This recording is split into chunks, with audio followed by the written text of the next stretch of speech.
Hello, we are live in my kitchen because I recently moved out of our family home with my husband, and now we live alone, which is terrifying. No, I'm just kidding. So I'm going to cook pasta with you guys. I'm gonna cook pasta with you guys and also answer your bookish, astrology, and personal questions about me, because I haven't really been posting at all on YouTube, and I feel terrible because I miss you guys. So yeah, that's what we're doing today. Making from a meal box thing, but I'm not sponsored for it, so why am I gonna talk about the name of it? I don't need to, unless someone really wants to know. Okay, so the first question is, can you talk about lords of houses being in different locations, i.e. Lord of 11th house and 12th house? Okay, yeah, so basically, wait, hold on, I have to see the next step of this recipe that I'm looking at. It says core, de-seed, and diced bell pepper.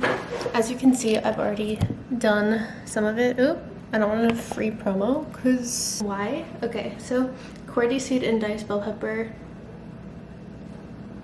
That sounds so intense. Okay, so when you're talking about the Lord of houses in astrology, what you're doing is, say, for example, you have an Aries rising. So your first house is an Aries. The Lord of that house is going to always be the planet that rules the sign of that house. So I am a traditional whole house astrologer, so I go off of traditional planets, as in Saturn, Jupiter, basically everything but Uranus, Neptune, and Pluto, which are newly discovered. So with that being said, in traditional astrology, Scorpio and Aries are both ruled by Mars. They're not, Scorpio is not ruled by Pluto. So basically, if you had a Scorpio rising or an Aries rising, what you would do is you would look at, you can't really see what I'm doing, then look to see where in your chart is Mars, which is the planet that rules your first house. And then, so for example, I'm an Aries rising, but I have Mars in my third house. So the Lord of my first house is now in my third house. Do you see how I did that? The planet that rules the house that you're looking at is always the Lord of that house. So you're always delineating by going to where that is in the chart. So for example, let's try again. I have a second house in Taurus, but the Lord of my second house is what planet, guys? What planet? Well, for example, Taurus and Libra ruled by Venus. Okay, so which planet, guys? Which planet? Venus, right? Okay. So with that being said, the Lord of my second house would be where my Venus is. Where is my Venus, you might ask? In my 7th house of Libra. That is basically how you figure out the Lord of each house. Next question. What's been your 3 favorite things that have happened to you during your 29th year? Oh, I like this question. So since I've been 29, I've been in my Mercury perfection year.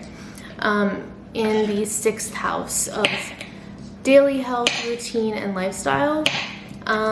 So the biggest thing that's happened to me this year, mind you, this is my Saturn return year, but the biggest thing that's happened to me this year is me moving out with my husband and living on our own. We've been living with our family, so the whole time we were dating and engaged and all that. So this is the first time we're like living on our own, and that's a huge milestone. There's been other good stuff that's happened this year. I got a second bookshelf. My career's been good. I haven't had any big problems or any dramatic situations happening, which is always good. I'm trying to see how they want me to wash. How they want me, okay. I guess they want me to like finely slice these. Okay, next question. What is your morning routine? I don't really have a morning routine. Wait. Yeah, if anything, my morning routine is finding coffee as fast as possible, brushing my teeth, and I've really become more chill about skincare, because I feel like the more products you put on your face, the more you stress your face out. So in my late 20s, going to my early 30s almost, I don't wash my face in the morning. I use SPF. Right now I'm using Trader Joe's SPF. And then if I wear makeup that day, then I put makeup on, but I don't really wear makeup every day. I wear it like a few times a week. I'm trying to wear it more just because like I feel like I need to like dress up more.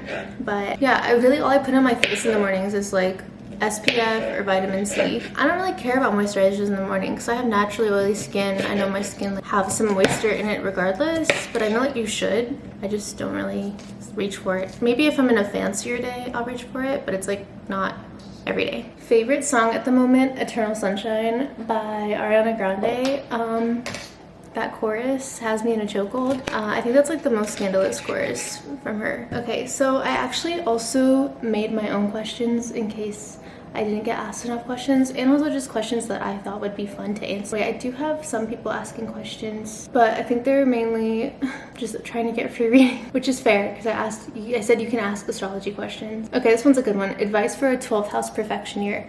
For a 12th house perfection year, you need to honestly enjoy your solitude. You need to be isolated. You need to like minimize interactions with people, but not just like minimizing interactions and then like self-deprecating, but like minimizing interactions and like finding ways to be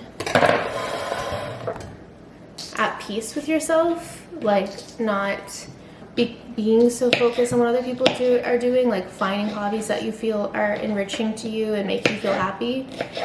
For me, I read a lot of books. Actually, that's not true. That's not true. In my 12th house perfection year, I found myself making my Twitter for the first time, and then it like blew up that year, and I got 100k followers in 1 year on Twitter, and then segued into me having a whole career. So actually 12th house was pretty positive for me. However, I was not social that year. Like I was not extroverted. I didn't have friends outside of my boyfriend at the time, now husband. I would just work, come home, and then tweet. I didn't read that much that year. I think I did read a little bit. That might have been the first year too that I read a Stephanie Garber book, because as you guys know, I'm a big Stephanie Garber stan. So that is my chaotic chopping.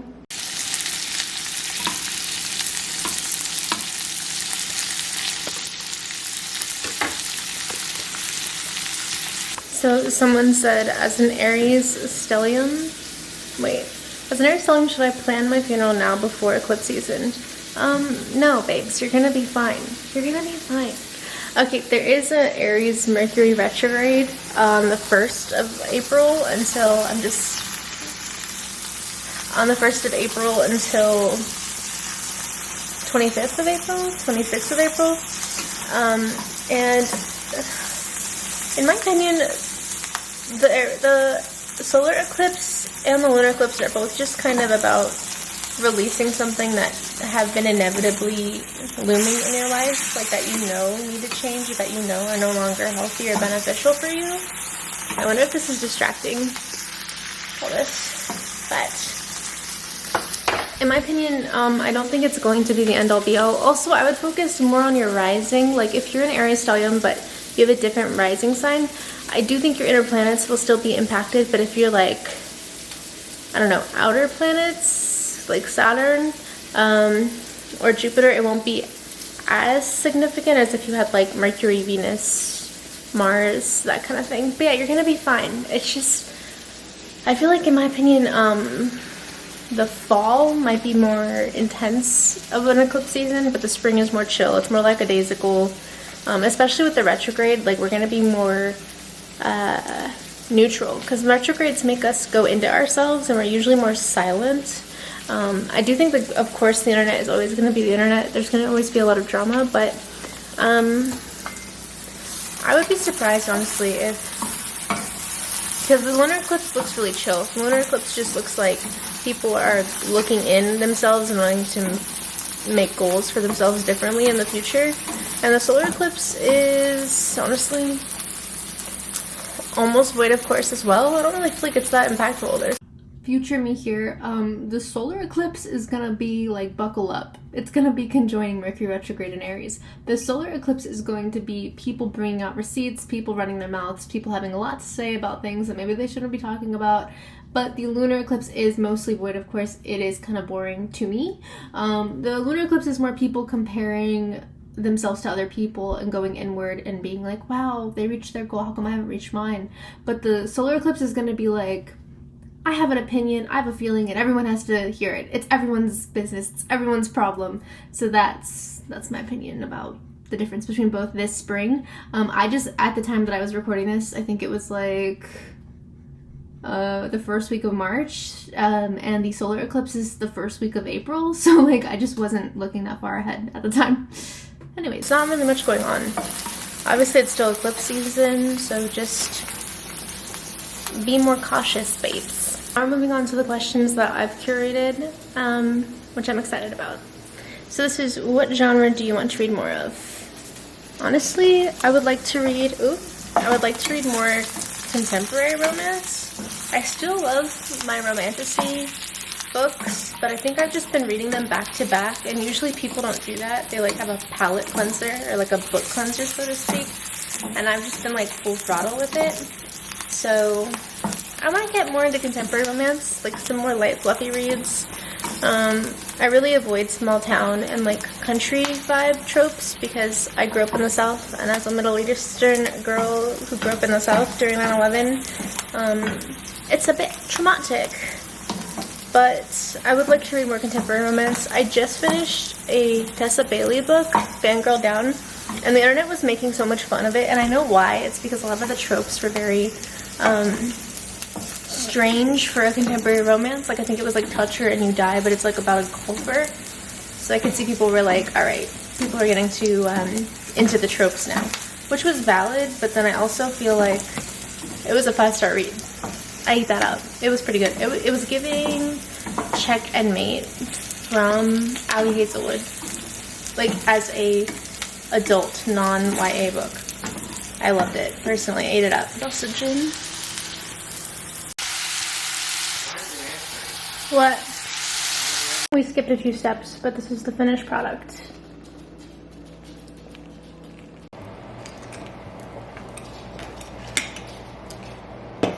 Okay, how many books are you planning to read in 2024? I'm planning to read 115. And I think I've already read 23, I think.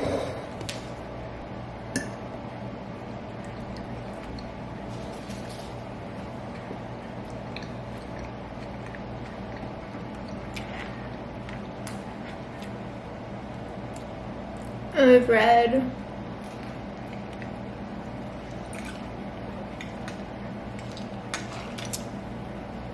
I don't know, my phone keeps freezing. Oh, there it goes.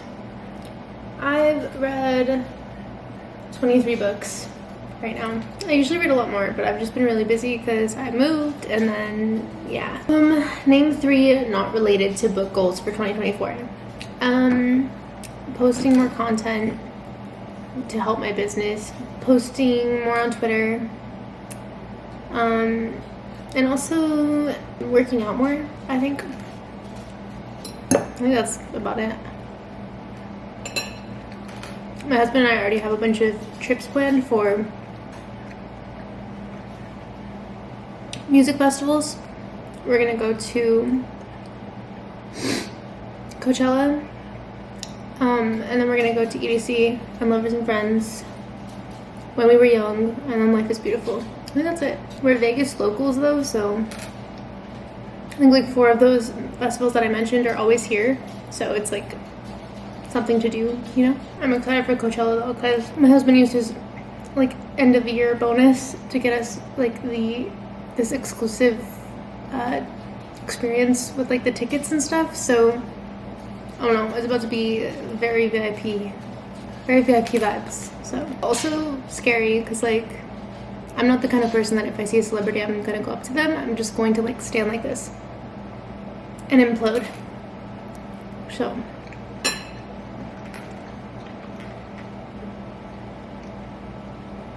what's a book you have had forever and are determined to read? I think the book I'm reading right now, actually. Wait, let me get my Kindle. A Darker Shade of Magic by V.E. Schwab. I read V.E. Schwab's Invisible Life of Addie LaRue, and I honestly loved it, but I think I'm like scared of reading more work after I really love an author's first book, because my biggest fear is that I'm gonna read like a second book of theirs and then it's not gonna hit the same. So I'm just hopefully hopefully get into this. So far, like the first page or two, I'm a little lost, but I was a little lost with Adelaide too. So I'm hopeful. It's a trilogy too, and I bought the trilogy impulsively last year for my birthday because my mom gave me a gift card. So I hope I like it. What's a book you have had forever and are determined to read? So on our way to Coachella this year, my husband and I are going to like listen to audiobooks together. And I think we're gonna read Neil Gaiman, The Graveyard book, and then we're gonna read Priory of the Orange Tree, which is like an 800-page book, but we could probably get through the first book, like the whole ride there and back, because I think the Neil Gaiman one is like 200 pages or 100 pages. So I don't know, I'm excited. I'm excited to see if we get into it. And then name 5 books that you didn't get to in 2023, but you want to make a priority in 2024. I guess The Priory of the Orange Tree, the second book for that, and then this B.E. Schwab series, but I'm starting it. Fave books of 2024. Manacled and Babel, as well as I love the Beast of the Briar series. That's my guilty pleasure read. Also, I love Once Upon a Broken Heart. That's my series of all time. But most anticipated book of 2024. My most anticipated book of 2024 is probably the 4th book of the Beast of the Briar series. I don't really feel like there's any books this year that are like really hyped about coming out. I know there's 2 books next year that I'm super stoked about. Actually, that's not true. Ashley Poston, who wrote The Dead Romantics and 7 Year Slip, is coming out with a book in June this year, and I'm super excited because I've so far loved both of the other books. So most anticipated book of 2025, the new R.F. Kuang Romantasy book. Come here, come here. New R.F. Kuang Romantasy book, and then I'm trying to feed you. Manacled is going to be a debut first published book. Obviously, Sen Lu is going to be changing all of Manacled so that it's not Hermione fanfic. And that's going to be really interesting. That's also really challenging because so much of Manacled is literally built off of Hermione and Draco. So I don't know how she's going to do that. I'm excited though. I'm so excited because now you can buy and support her without supporting illegal activities, because you know people who resell fanfic, it's illegal. So that's what I'm saying. And then I put fave Hermione fanfic. I'm gonna say Secrets and Mask and Manacled are tied. When I first finished Secrets and Masked, it was like the second Hermione fanfic I've ever read, and then the first Hermione fanfic I ever read was Manacled, so I kind of deep dived into Hermione. And when I first finished Secrets and Mask, it didn't hit as hard as Manacled, so I was kind of like, this is mid in my ranking of Hermione fanfics that I've read. I've only read 3, so I guess I'm gonna say Manacled. What is your middle name? My middle name is Gabrielle. What is your favorite holiday? My favorite holiday is Halloween. How long was your longest relationship? It is in July. It'll be 10 years with my husband. Not married, but together. What is your favorite ice cream flavor? Mint chocolate chip. How many siblings do you have? 2. And where did you grow up? Kind of scattered all over the East Coast. My mom liked to travel a lot. My dad is from California and has family there. My mom is from the East Coast. After they came to from Iran in the 70s, they lived in Virginia, but then I was born in Florida and my mom traveled all over the East Coast, so like New York, Florida, Virginia, North Carolina, all of that, and then on and off in California growing up as well, because I would visit like my dad's side of the family. So basically everywhere in America. What are your life goals? My life goals are to be happy and yeah, maybe one day write a book. Yeah. And then what is your favorite color? Also my life goal is to finish Chris Brennan's astrology courses, because I paid for them and they've just been sitting on my computer for years and I need to get on that. Pancake, please. What is your favorite color? My favorite color is yellow. I guess that concludes this. Thank you for cooking with me and for hanging out with me, and I hope to be posting way more content. I hope this was good and helpful and interesting. I am going to be posting more tarot and astrology content as well, but I also want to up more vlogs / books now, and basically just make this channel a buffet of interests. So hopefully you like all of those things, or at least several of those things, and I will see you in my next video. All of my social media links are down below, by the way.